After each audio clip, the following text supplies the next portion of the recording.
Okay, great. Let's get started. So we're here to talk about mastering data-driven mobile game development. And all of the emphasis is on the words data-driven. So by the end of it, I want to answer three questions for everybody. First of all, what is product management and kind of how does that fit into the title of this talk? Second, how can product management help game companies, indie developers, kind of reach success? And finally, why do games often feel success adjacent? So close to success with all the recipes, ingredients for success, but just slightly off, which leads them to fail. And of course, all of this will be in the guise of why product management is important in companies. So I'm going to share a couple of slides with everybody. And then after that, we'll have a panel discussion with Rachel and Tarak. Rachel leads our technical product function, which is basically all the operations and technology that allow us to build games. And Tarak leads the development function at Kwalee, which is basically all the amazing artists, engineers who actually make our games. So without further ado, let's start. So I want to take this from like two different avenues. First of all, a bit of a conceptual framework to explain product management with a slightly abstract point of view. So please bear with me. I promise it'll all fit in at the end. I think to understand why product management matters and why data-driven methods in gaming matter, it's important to understand why mobile gaming is hard. So this is a great graphic from Supercent blog, a great publisher of games, and I found it fascinating. This in a single graph is so much of value in any B2C company. So that's a business selling to some sort of consumer. And this is specifically looking at ad frequency, right? And let me describe this graph. As you increase the number of ads, which is the x-axis, a couple of different lines change.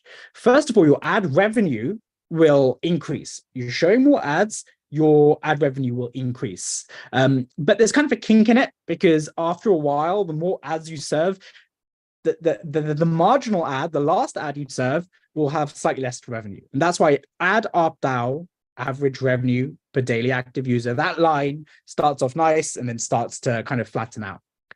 The other important line here is retention. And as you can see, it's the dotted line there. As the number of ad impressions increases, retention decreases. And that's because it's frustrating for a user to not play their game and to watch an ad. That's just that's just human psychology. That's just the fundamentals of it. And you can see that by showing too many ads or too few ads, you're making a bad trade-off. And so there's an optimal area where you want to show, in this case, 10 ads per potentially user session or day or user lifetime, which maximizes LTV, lifetime value. So I wanted to kind of motivate the idea that mobile gaming is hard and that one of the reasons they are hard is because of trade-offs. Okay, but kind of why is mobile gaming hard? And I want to add a spectrum of everything from it's the 1500s, they've just made the printing press, all the way to kind of your AAA games, which are crazy complex. And there's a spectrum. So let's talk about books. Okay, if you think about a single letter, it can be A to Z in English. That's 26 plus maybe a bunch of special characters. Okay, so by my calculations, a word can be described by 5 or 6 bits, right? Because 2 to the 6 is 64, if I've done my maths correctly. And if we have around 50 or 60 characters, you can describe a book, each letter of a book, in 6 bits. Okay, let's move on to audio. Audio starts to get a bit more complex, right? You have pitch, you have frequency, and pitch and frequency, importantly, are continuous variables. You can show them on a graph, and 0.1 versus 0.11 are different unique sounds. So complexity is increasing, and the bits to describe things is also increasing. Then we have pictures. Again, let's talk about the most commonly used color gamut, Wikipedia tells me is the correct word, on describing color. And apparently it's 2 to the 24, which is 16 million different color options. And that's per pixel. Each each picture will have multiple pixels. Let's extrapolate that out further. Video is a collection of pictures, 30 frames per second, 60 frames per second. Each and every frame of a video is a picture. So again, the data is getting more and more complex. And this brings us to gaming. Gaming is the number of bits to describe gaming is a superset. It is more than video and pictures and audio and books. And in the same way, going from a picture to a video, you're thinking about frames per second, and all of the complexity of a picture happens multiple times each second of a video. You have the exact thing with gaming. Gaming is like a superset of video. And kind of like logically, this makes sense, right? If you think about the senses stimulated by these different medias, you have books, your eyes, you have sound, it's your ears, you have pictures, which are a bit more complex on your eyes, then you have videos, which combine visual as well as audio. And game really takes this to its extreme, with maybe haptic feedback and a number of senses all being stimulated at once. And so this is why mobile gaming is hard. It is the evolution of media. And until Apple Vision Pro or the Meta Quest 3 really brings us into AR, VR, it is the culmination and the kind of ultimate form of media. And so I can describe, instead of looking at the graph we saw over here, we can describe gaming a bit like this. It's multi-dimensional media, right? Like I mentioned right now, and it's governed by second and third order effects. Every part of a game influences other parts of the game. It's not just an XY axis graph. It's not even an XYZ axis graph. It's multi-dimensional. And that's why mobile gaming is really, really hard. And so one of the most common approaches to solving this hard complexity in mobile gaming is adding data. And that's brilliant, but it comes with some kind of trade-offs. First of all, the volume of data. Imagine you are the white dot in the middle of this graph. That's a data point. It's a point estimate. But imagine all the data points you need to understand all the complex kind of interactions in a game. The volume of data means that you're constantly making timeliness, accuracy trade-offs. You can have all of the data, you can be very accurate, but let me tell you, it's going to take you a long time to analyze, collate, and understand it.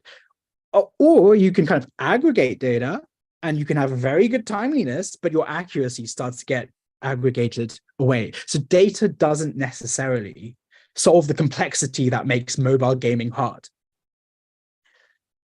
Another way people try and solve the hard problem of mobile gaming is A/B testing. And this is very common in product management.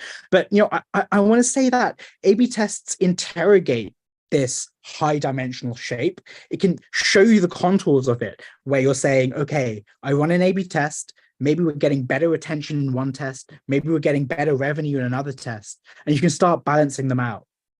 But what I want to motivate that, what is product management? It's understanding this entire surface. That's what product management is. It's using data, it's using A/B tests, but it's about understanding the complex second and third order effects in mobile gaming. Okay, that's the abstract part.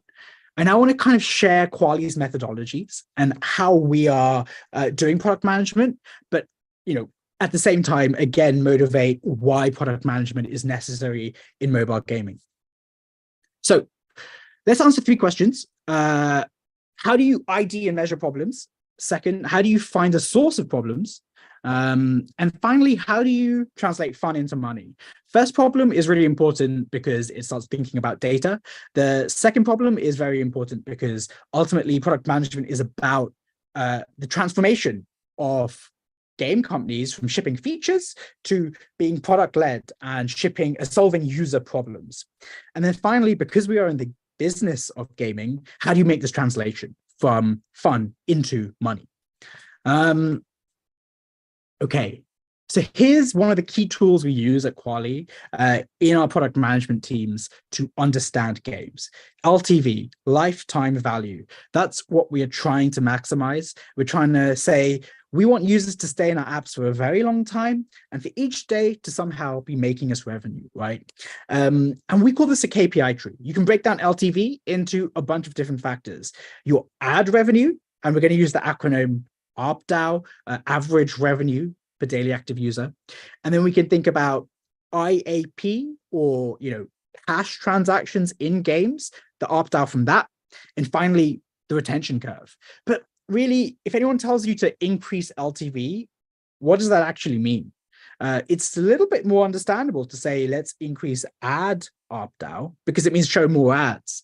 But we can break it down further, right? Ad ARPDAU can be broken into banner ads, kind of the thing at the bottom of the screen in many games, but also rewarded video ARPDAU, which is the kind of, when you're asked, do you want to see a ad to get some sort of reward? Okay.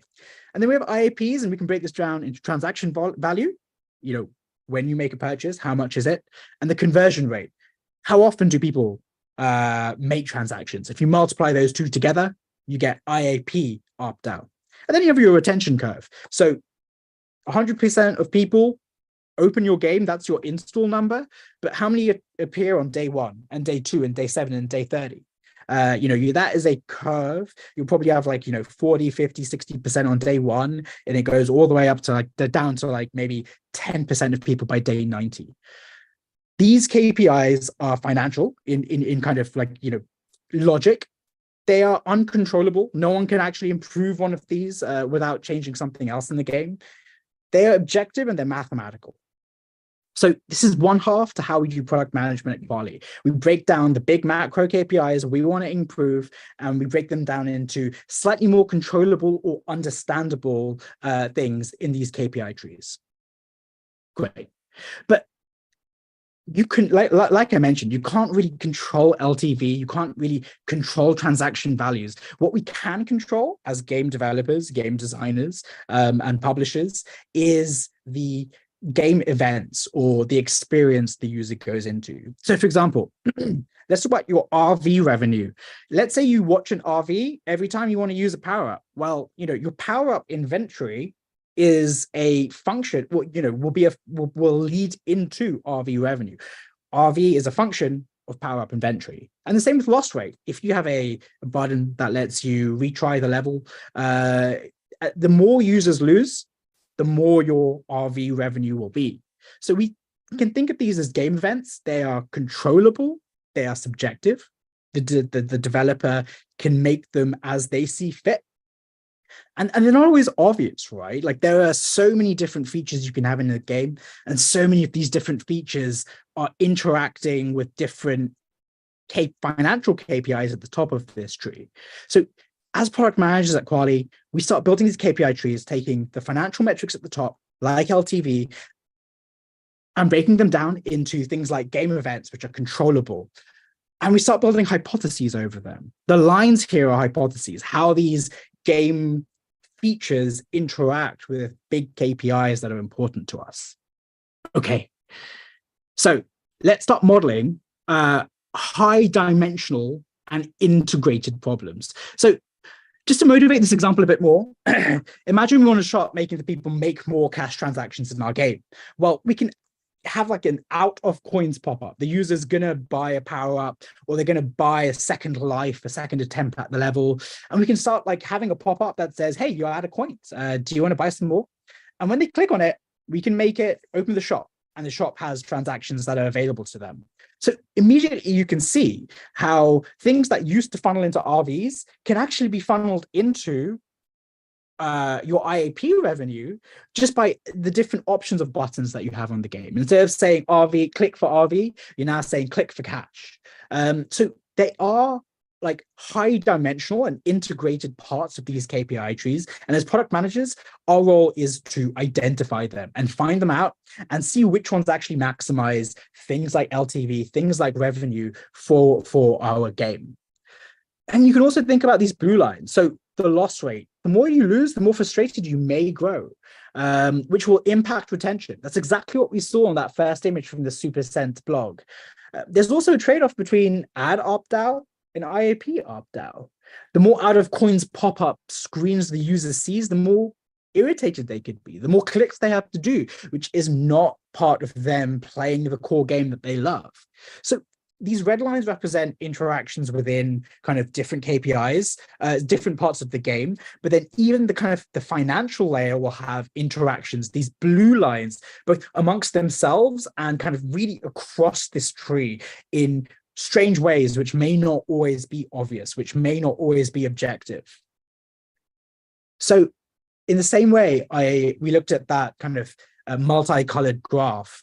I wanted to say 2 points here. First, A/B tests help interrogate the leaves and the connections between the kind of nodes here in this diagram. And product management is all about designing this entire tree. At least at Kwalee, that's what we do as product managers. Okay, so product-led organizations, they solve user problems. They don't just ship features. How do you ID and measure problems? Game events. How do you find the source of user problems? A/B testing, finding out those leaves and nodes in the diagram. And how do you translate fun into money? The KPI trees. I just wanted to share probably the foundational part of Kwalee's product management function. Okay, so we had a bunch of questions in the intro, in the description of this talk, and I just wanted to make sure we clear them up for everyone. So what is product management? These are people who are modeling high dimensional problems. They are very user-centric. They're trying to understand our users, and they're translating game mechanics into financial KPIs. Why do games often feel success adjacent? And how can you avoid this? Well, usually you're success adjacent when you're making an unknown trade-off. You think you're making an impact, but the leaves and nodes and connections in that KPI tree mean you're actually making a trade-off and you're making it unwisely. You're not going through the pain of modeling those high dimensions. It's hard work. It takes A/B testing. It takes a lot of thinking. And sometimes when you're not providing that to your game, that's when success adjacency happens.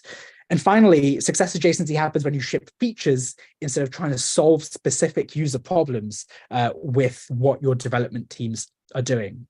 And so how can PMs help you reach success?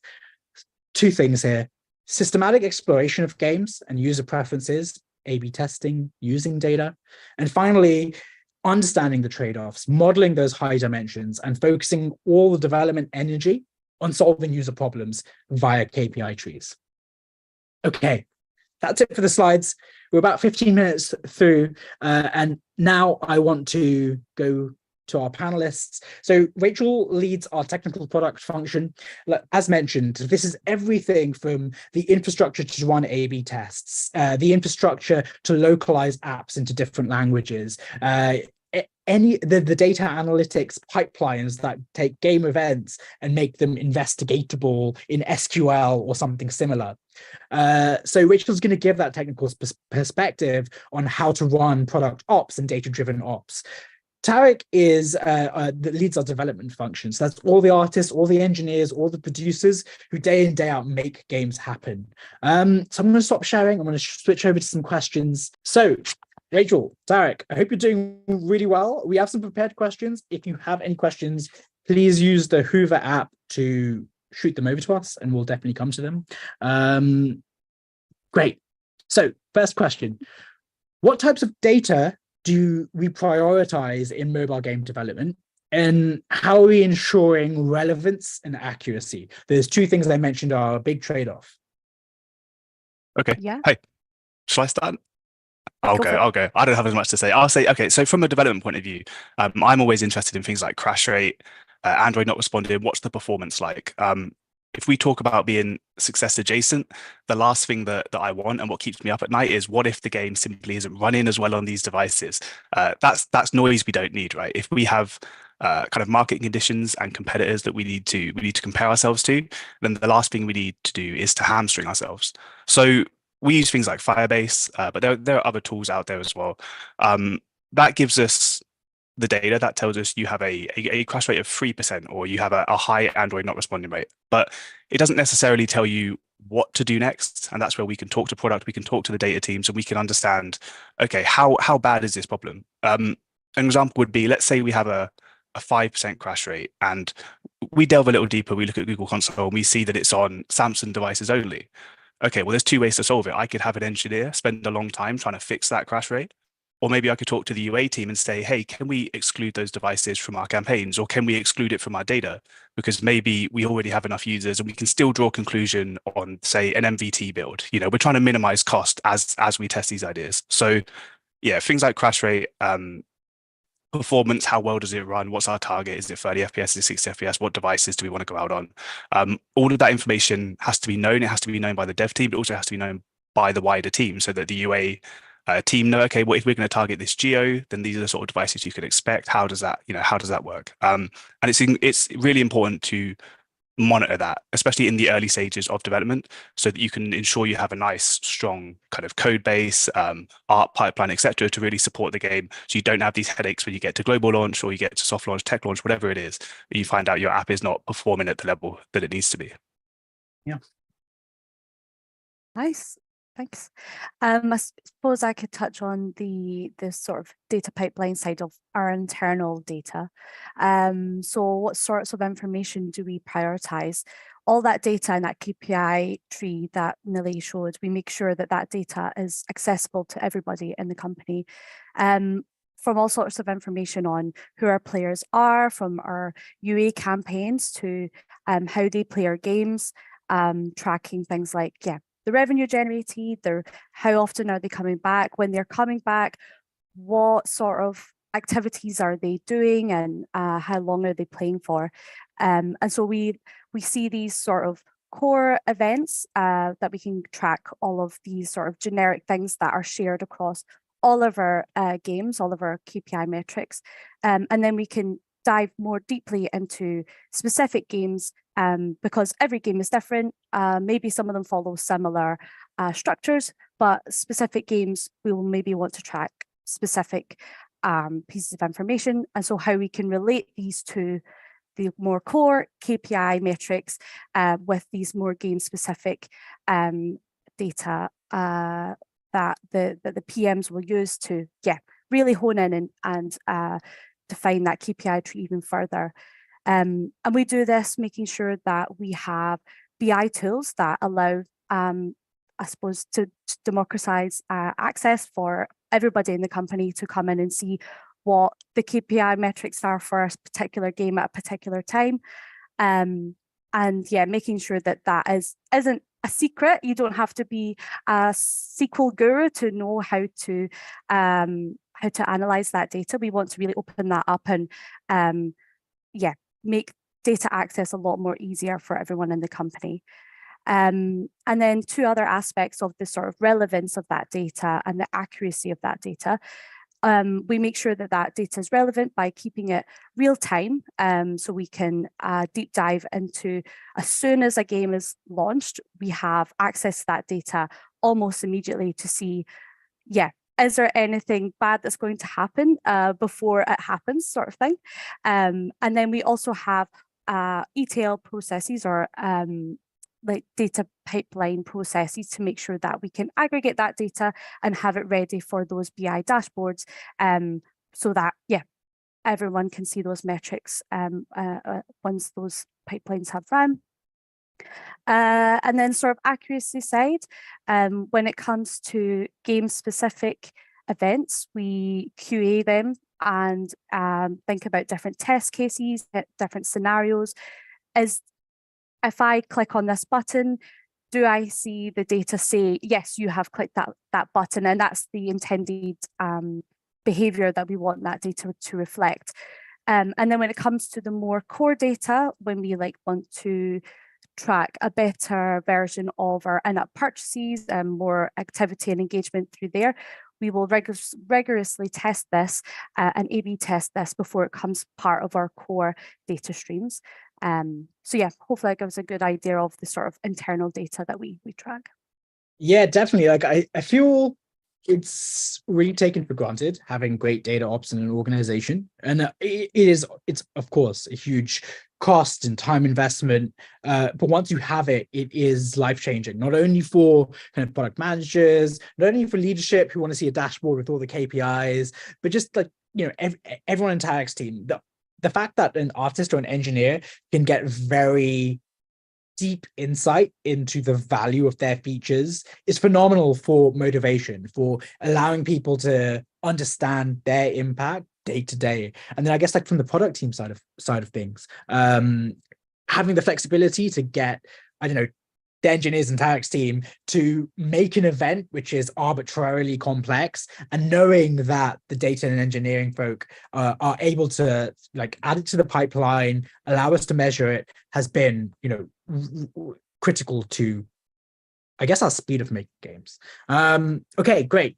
So how do we balance between quantitative data? So this is like, you know, everything that is done by game events, like things the user triggers on the game client, versus qualitative data. And I guess like going back to like that kind of spectrum of books on one end to games at the other end, for the longest period of time, books, pictures, audio, video, they were all qualitatively analyzed and fed back on, you know, focus groups and things like that. But mobile gaming is a bit different. So how do we balance between this? I guess I'll start before my Wi-Fi drops out again. Sorry about that, everybody. I guess it is a balance, but it's also really about how you integrate them together. So there's also two types of user feedback. Like there's internal user feedback, so that's stakeholders, maybe it's the owner of the company, maybe it's a game designer from a different department, whatever it is. And then there's external users, so they might be our players, or they could be people that we actually pay to play test the game to get a certain kind of market segment, etc. Internal can be difficult, especially if you are a company that wasn't previously product led or didn't have the product function.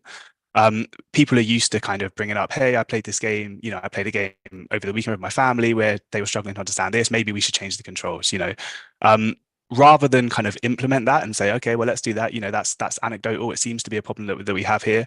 Instead, it just kind of raises a question that then product can investigate via the data. Do we actually see a problem in that area? You know, level one's too hard. Okay, but we only have a 0.5% drop off from level 1 to level 2. So maybe it's not a huge concern. And obviously we can build a backlog of stuff that we want to do based on internal stuff, but it's not making a change directly because of that reason. And it is important to get that across to studio leadership and just to everybody else that we absolutely want to hear this feedback, but we can't action it immediately. Instead, we'll investigate it to see if there is truly a problem there or if there's a gain to be made there. When it comes to external people, so whether that's user reviews that you get on your game or whether it's a playtest, etc., it's not that you value one or the other or you balance one, you know, 60-40, hard data and what users say.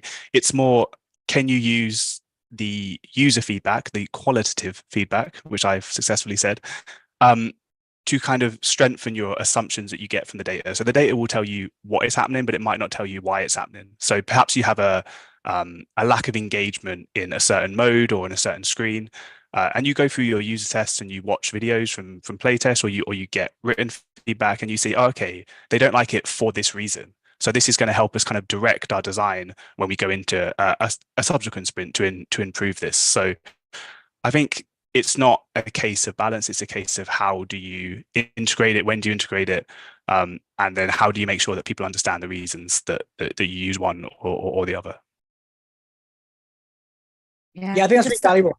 I think it is all about like layering multiple data sources together, and one of those data points will always be the qualitative side. I think Michael Murphy, you wrote in with a question, so I just wanted to kind of cover that here. Like customer research and like physical customer feedback is definitely one data point. At the same time, I'd say internally we have like an 80-20 split, like 80% kind of quantitative data and then 20% qualitative data.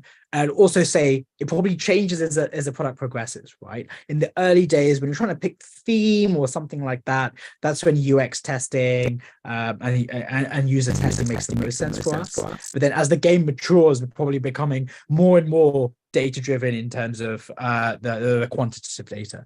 Sorry, yeah, Rachel, you were going to say something. No, it's just to add on that the qualitative data can help define or inform what we should be tracking. So if there's a user that's saying, oh, at this point it crashes or something else happens, we can implement those data points to really inform, is this actually happening? So it's just like the kind of informing using that qualitative data.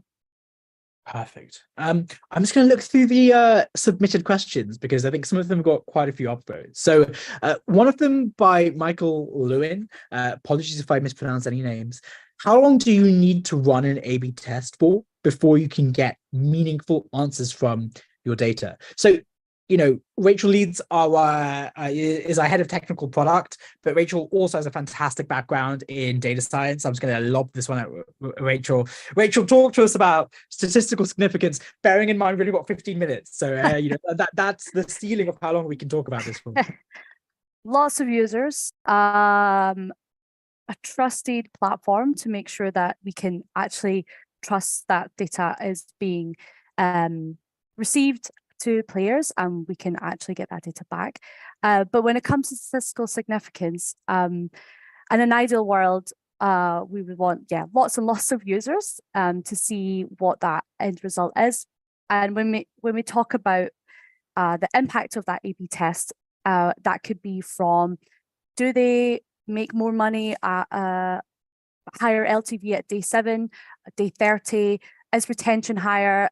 So statistical significance can sometimes, as a person with a background in statistics, I would say I love to make sure that we have rigorous statistical methodology, but sometimes in early development stages we can't really rely on those methodologies. And so looking at those metrics, looking at the player behaviors is sometimes sufficient, depending on this instance. Yeah, definitely. So I think that's really important. Like, we have the ideal of like statistical significance in everything, but then of course we need to flex that with like business realities. A couple of really practical points I would like to share is like, first of all, even if you have a day 7 feature that will be kind of hitting your players on day 7, consider ways you can move that to day 1 or day 2 or day 3.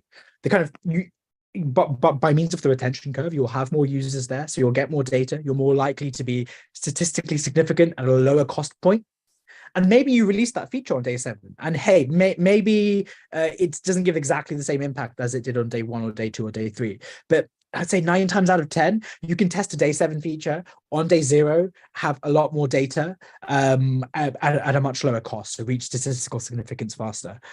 So I'd say that's like one really practical thing we do in all our apps to kind of reach statistical significance faster. Another thing is to like think about simple features. When you open a game and it's got every single feature that, I don't know, Archero after 5 years of development has, to me, that's a nightmare for A/B testing. There are just so many different variables impacting the user. You can't get a clean bit of data. And so to reach statistical significance, you tend to have higher and higher and higher volume so that you have like a cohort of users who had a very similar experience, right? So we try to keep our app simple. We try to be very, very precise with what features we add so that we can run A/B tests cheaper. So Michael, two ways we lower the cost of running A/B tests and get more accurate statistical significant numbers. Okay, so there were a couple of questions on basically the next point, which was our planned question, which is like, talk to us about LTV. How do we think about LTV? How do we calculate it? Is it just this pie in the sky thing of, that's what the money we're going to get in the future? Fingers crossed the CFO and the finance department don't know that our CPIs are sky high and it's like ROAS is like 5%. Rachel, talk to us about opinions on LTV. Yeah, it's interesting the point you made before about the different sort of routes the player could go down, and so LTVs, sometimes we have to view it as like a very hard day 7 LTV. What does this look like? And so we can really deep dive into this further by using things like machine learning models to understand.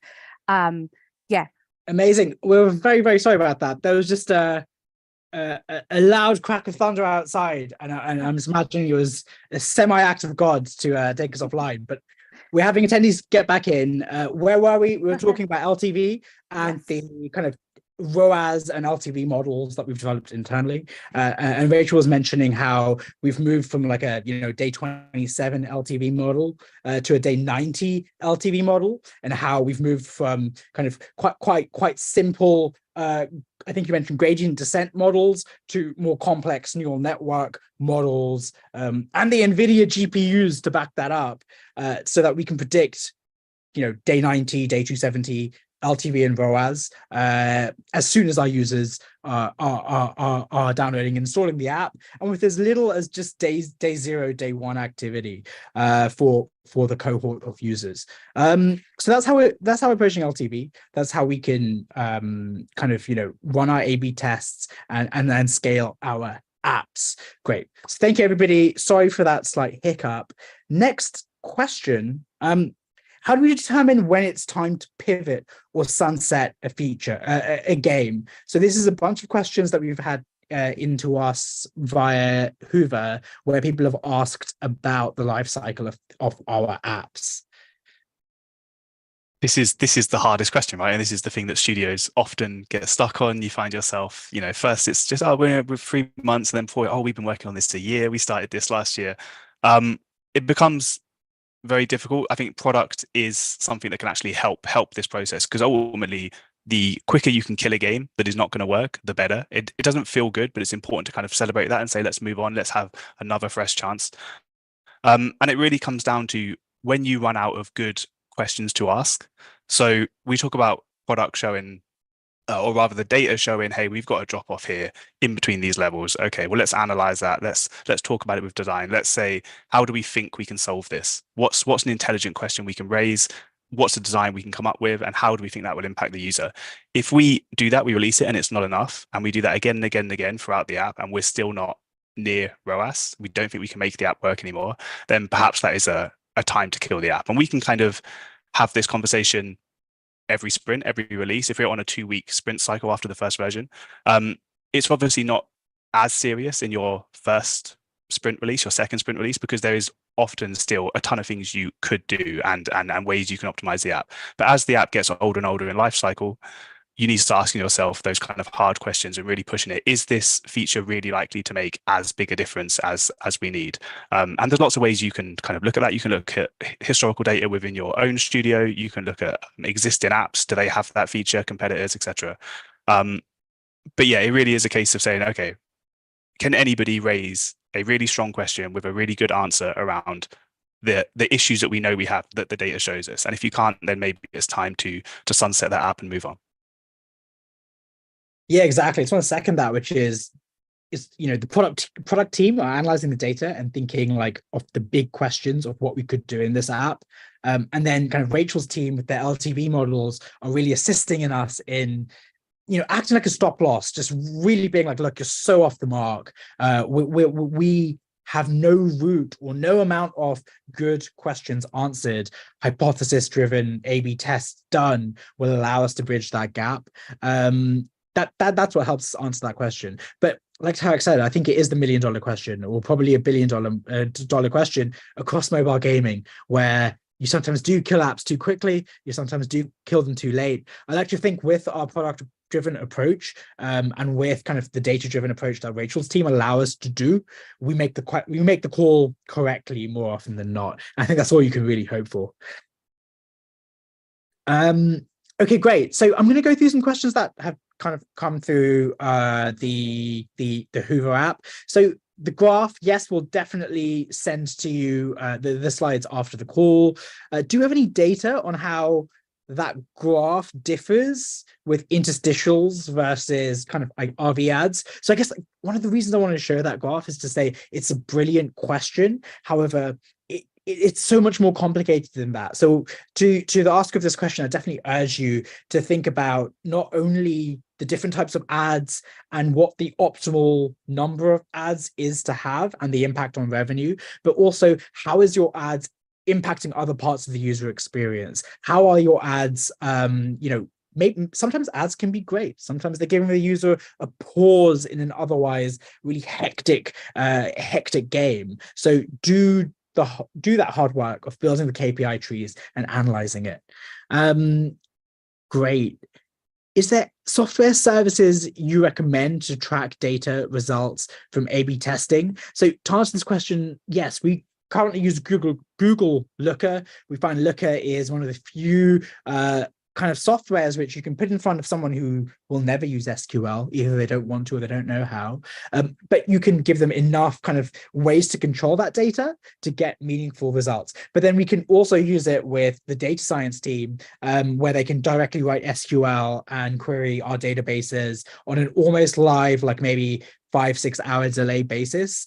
So Looker has been what we've harmonized on. Apart from that, we're supported by all of Rachel's team and the amount of internal tooling that we do build. And we do believe internal tooling to allow us to run these A/B tests is really important.